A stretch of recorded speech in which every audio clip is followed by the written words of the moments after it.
US intelligence agencies has actually clubbed Pakistan with Russia, China, North Korea, and Iran. Welcome to DMH Brief. I'm Dr. Mazur Sen. In this segment, we discuss systems that shape our world, economy, politics, geopolitics, and what impact it has on countries like Pakistan. The war and the rising tension in the Middle East may seem far away, but the reality is that Pakistan's economy and Pakistan's security is very closely tied to the developments. Millions of Pakistanis live and work in the Gulf countries, Saudi Arabia, Qatar, UAE, and other countries.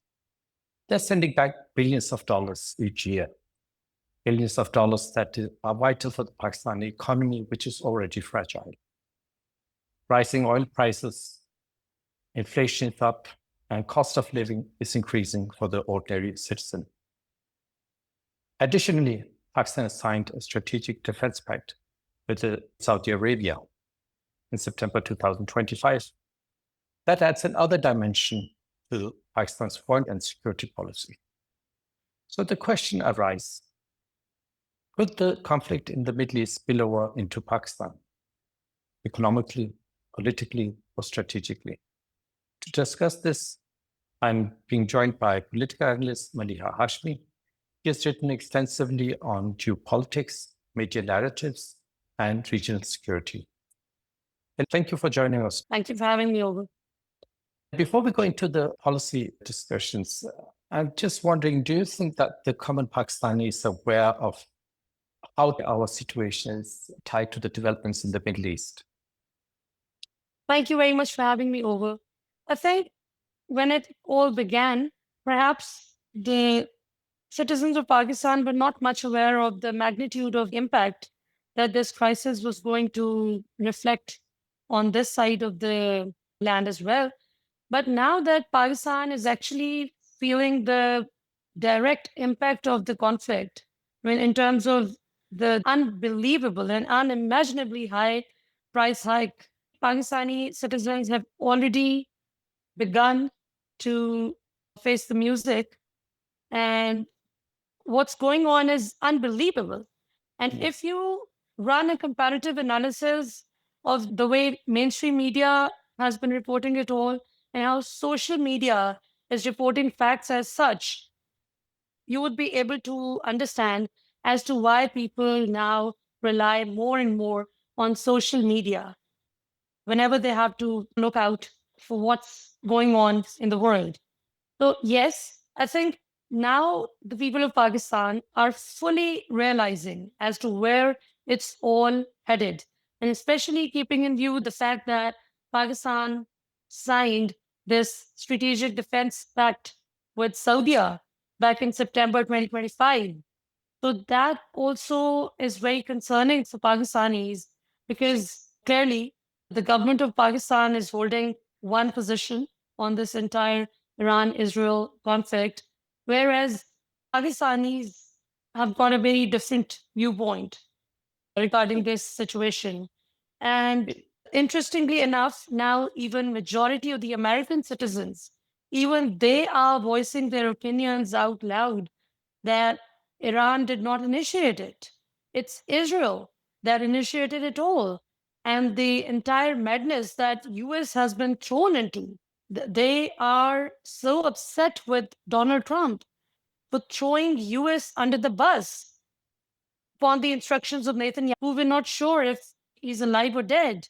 So that's also a very interesting aspect that apparently they're coming up with AI generated videos to send out the impression that he's still alive.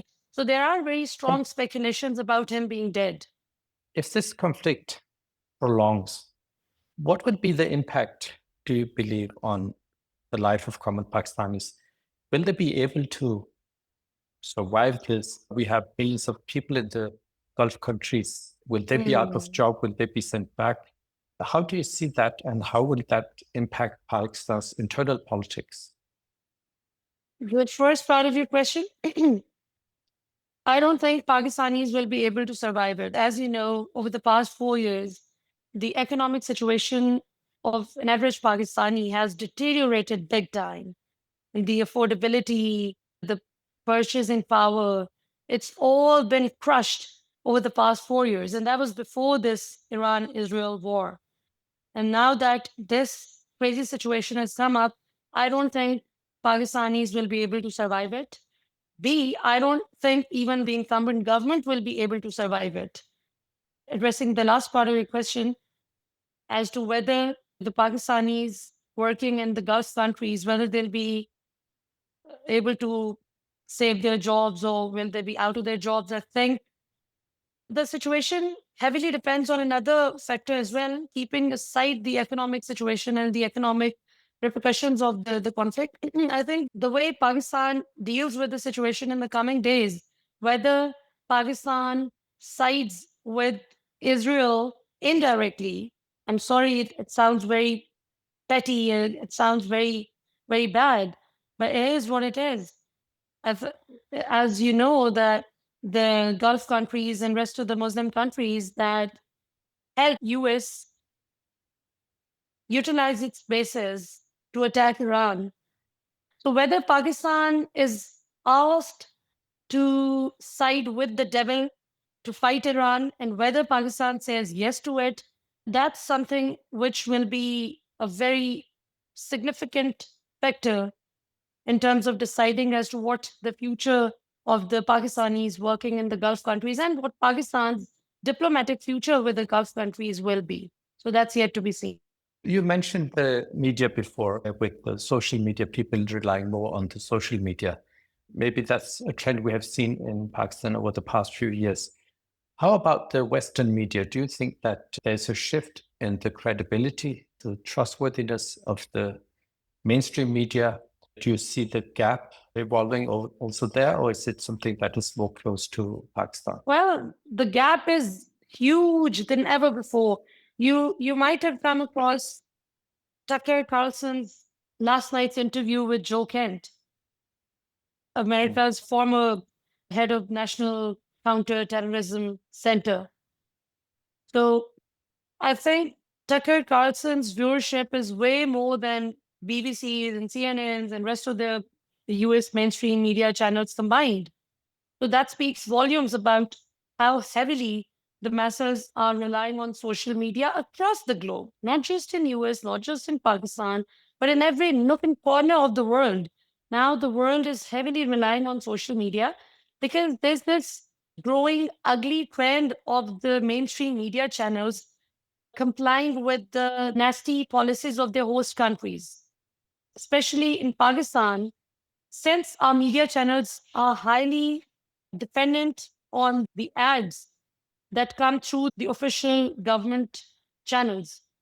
But now, even in developed economies like US, UK, and other developed countries, even there we're seeing this growing trend of viewers heavily relying on social media. Is that sustainable for the mainstream media, for the established No, media channels in the long term? Would no. people have to rely more on social media, and is social media then trustworthy? Yes, they already are relying on social media more and more. And interestingly enough, in Pakistan, you must have come across this very weird trend of these extremely anti Imran Khan TV channels using Imran Khan's name in their captions, in their thumbnails of their YouTube videos, in their Facebook posts, in their Twitter posts, in their TikTok videos. Wherever you view these channels on digital media, wherever you see their presence, they're relying on Imran Khan's name to earn money. So that's the reality of these shallow mainstream media channels. The UK, we see the organization Palestine Action has been proscribed. This has been challenged in the courts, and it remains to be seen what the final verdict is there. In Denmark, you're not allowed to publicly express support for Palestinian freedom fighters. So even all democracies, they have now introduced some kind of restriction in freedom of expression. Do you see this is a trend that will continue? Do you think there will be some kind of stricter measures taken, actions taken to reduce people's ability to express themselves. Speaking of actions against people speaking their hearts out, let me give you a quick example of Tucker Carlson, the guy who interviewed Joe Kent last evening.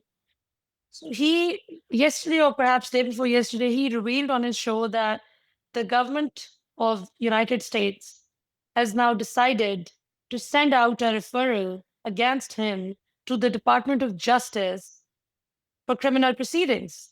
What's his crime? Only to speak the truth. He spoke the truth. He is stating facts. So now, even a developed economy and a developed society, a democratic society that kept lecturing the whole world on democracy and human rights and all those democratic values and this and that, all these years, all these decades, even they are harassing their high esteemed journalists who refused to bow before the Trump administration. So, in times of crisis and in times of war, it seems that the push for freedom of expression can be negotiated. We don't need to have the same kind of freedom of expression if it can challenge the official narrative. That's what I'm hearing you saying, whether it's Pakistan or whether it's the old democracies.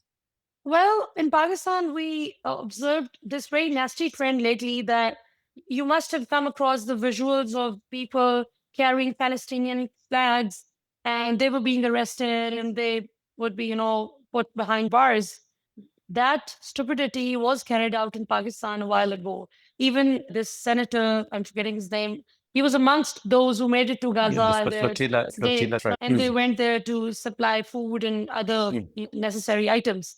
Even before making it to that place, even before that, he was arrested in Islamabad by the Islam police for protesting against the Israeli aggression against Palestine.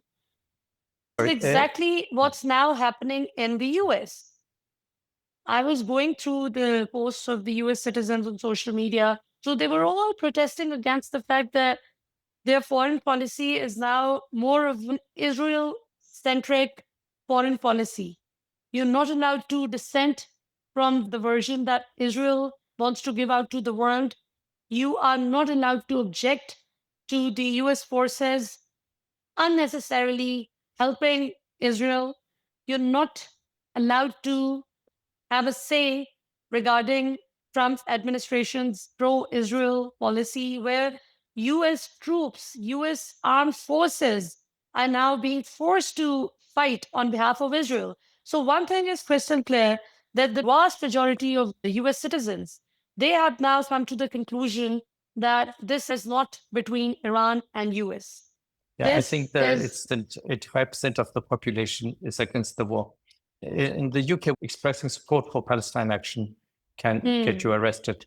But this is then on the individual level. I think a lot of people have been seeking or looking towards Al Jazeera for a more balanced reporting compared to other international news networks.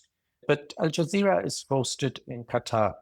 Do you think that Al Jazeera can maintain a position where they're being seen as impartial and able to express the other side of the story now that Qatar is also part of the conflict? Do you see it's possible, or would major media outlets always be inevitably bound to more or less accept the narrative of their host country? Yes, unfortunately, I think that's going to be the case. And you might have observed Al Jazeera not being very active on this war reporting, as it's always been regarding all other issues in the world. But unfortunately, this time around, since Qatar is standing on the wrong side of the history, since Qatar is not openly supporting its Muslim brother country that's directly being affected by the Israeli aggression. So I don't think that Al Jazeera will be able to call a spade as vehemently as it's been doing in the past, because its host country was not directly involved back in the day. So now that Qatar is directly involved in this whole scenario, so I don't think Al Jazeera will be any different. This paints a very bleak picture of the role of mainstream media in the future. Are we moving towards a situation where the people will not be able to trust mainstream media, especially if the host country is involved in the conflict? And where does that leave the common man? Also considering that social media is maybe also not independent. We also have reports of social media posts being taken down. We have reports of influencers that may not go along with the accepted narrative by the platform. Their profiles have been deleted. So where does that lead to in the long term for the common man to get information that is, if not impartial, but maybe hear the other side of the story? Where do we see that development going? I think it won't be as easy to completely control digital media as it's been to control mainstream media. So I don't think that the administration of any country will be able to fully get hold of social media users and their take on the matters. I don't think they'll be able to delete billions of accounts. It's humanly impossible for them. Even if they, no matter how much of a gigantic technological intervention they may have, I don't think they'll be able to fully get hold of social media the way they've squashed mainstream media.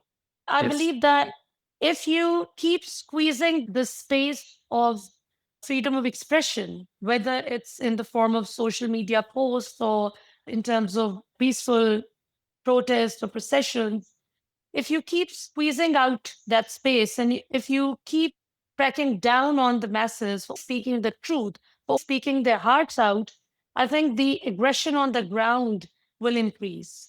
It could spill into real life. And obviously, when they won't be able to take that frustration out through their keyboards. So definitely, you'll see people coming on the ground, taking that frustration out in a much scarier manner. Pakistan has had a very long-standing relation with Saudi Arabia, with the UAE. As we mentioned, we have millions of workers there. Pakistan is also very close to Turkey. We share a long border, 900 kilometers with Iran. We are strategically close to China. At the same time, it's being said that every Pakistani leader has to more or less be approved by the United States. These countries are all close to Pakistan in one way or the other, or they have a great impact on the power politics of Pakistan. Pakistan has had this strategic hedging where they're trying to balance out their different interests and their different alliances with different countries. In this situation where we have our friends or people that are close to us being up against our neighbor, will Pakistan still be able to keep this balance, or will Pakistan have to come out on one side or the other and declare who they're going to support? I personally do not believe in sitting on the fence on any matter at hand. I don't support that way of leading life, where you keep sitting on the fence when you clearly know as to who's right and who's wrong and which side you should be siding with, while fully knowing as to how to side with the truth. If you keep your vested interests close to your heart and if you keep trying to save your vested interests, obviously that's what happens. Pakistan has been trying to, safeguard their interests, and rightly so. I understand that the government of Pakistan has got a very sensitive responsibility of safeguarding millions of lives, but sitting on the fence will not be an option anymore. Why? Because only yesterday, let me quote what Tulsi Gabbard said yesterday.